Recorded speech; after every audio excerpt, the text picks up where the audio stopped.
necessary to be there. The museum shows slavery here in the future. It's almost everywhere we stay there. Even the endings of the hasn't changed. We have files here with what we refer to as pages of testimony. It's a quote by a saying by a Dutch Jewish activist about a lawyer, and he said something very interesting. We have here hundreds of representative faces of our architectural, socialists, capitalists, from Europe, in which the top the ceiling reflects, and the natural cave.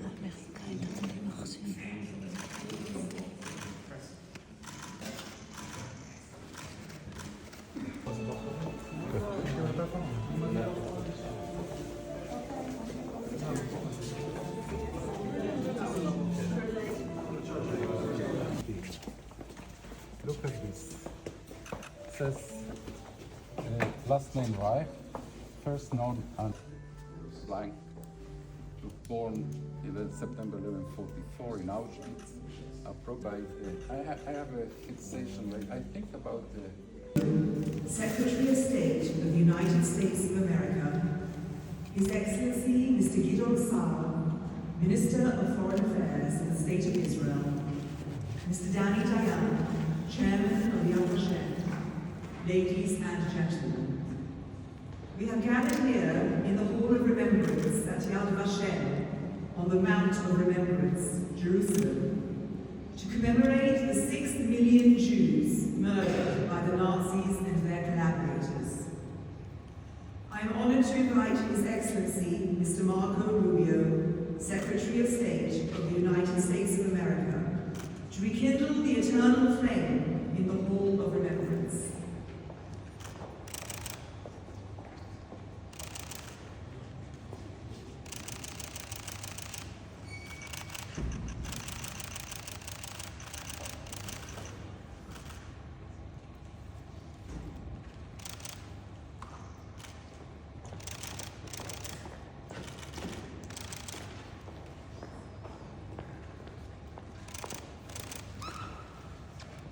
Commemoration.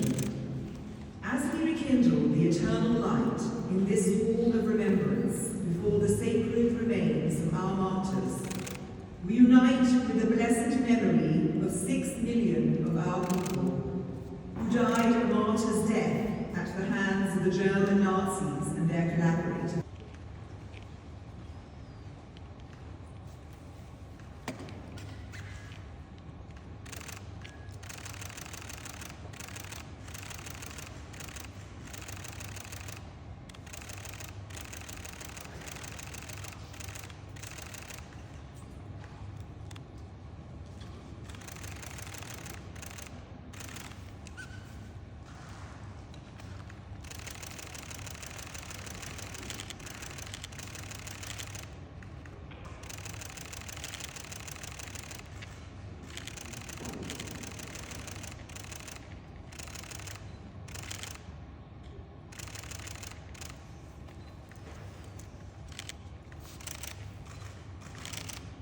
I am honored to invite His Excellency Mr. Marco Rubio, Secretary of State of the United States of America, to deliver his remarks.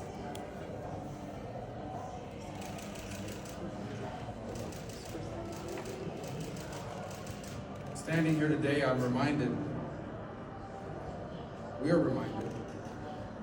of both the incredible achievements that we as a species, as mankind, are capable of, and also the depths of depravity that we are capable of. The depths of depravity are self-evident, that not 1,000 years ago, but only 80, less than a century ago, on this planet, in perhaps what was considered the most cultured and civilized of all nations in Europe, arose a movement that industrialized the mass murder of over 6 million human beings because of their heritage, their culture, and their religion. That happened, as I said, not so long ago. There are those alive today who survived it, who witnessed it as liberators, who witnessed it as those who said nothing while it happened. This ancient poison called anti-Semitism, which has plagued mankind for centuries, has visited us now again in this new century. It hides behind geopolitics. It embeds itself in international organizations, in the curriculums of our colleges and universities, in the voices of some who hide in social media and even openly espouse this ancient poison. We stand here today also reminded why it can never be ignored, why it always starts by what some believe is the wild ideas of a random person with no power or no influence, but left unchecked and unchallenged, can turn to the tragedy that's commemorated here in this building today. I said at the outset that not only are we reminded of the depravity of mankind, but we're also reminded of the human spirit and what it's capable of achieving. For from that moment emerged the nation state, a home for the Jewish people, in a land ancestral, ancient, who there's ties to it cannot be questioned. And it is a nation state that from the day of its very birth was surrounded by those who sought to destroy it, from the very minute, from the very moment. And sadly, that has not changed. But while the enemies of Israel have always come at it from an armed perspective, through armies of nation states and terrorists, we now see them also utilize international forums and international illegitimate courts, and in the voices of academia, on the campuses of colleges, and the voices and opinions of prominent people. This cannot be ignored. This cannot be tolerated. This must be challenged. Everywhere it rears its head. For if history teaches us anything, it's an evil that goes unchallenged does not simply vanish or go away on its own. It is either defeated or it will grow, and it will do horrific things.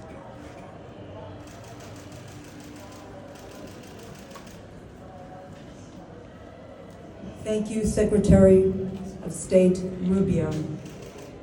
To mark the 80th anniversary of the end of the Shoah, the upcoming Israeli presidency of the International Holocaust Remembrance Alliance, IRA, has initiated a global campaign of recommitment to the message and principles of the Holocaust Survivors Declaration delivered in Yad Vashem in 2002. We now call upon the U.S. Secretary of State, Israeli Foreign Minister, and Yad Vashem's chairman, IRA's incoming chair, to become the first signatories of this declaration, reaffirming their commitment to honor the memory of the Holocaust, the victims, survivors, and rescuers.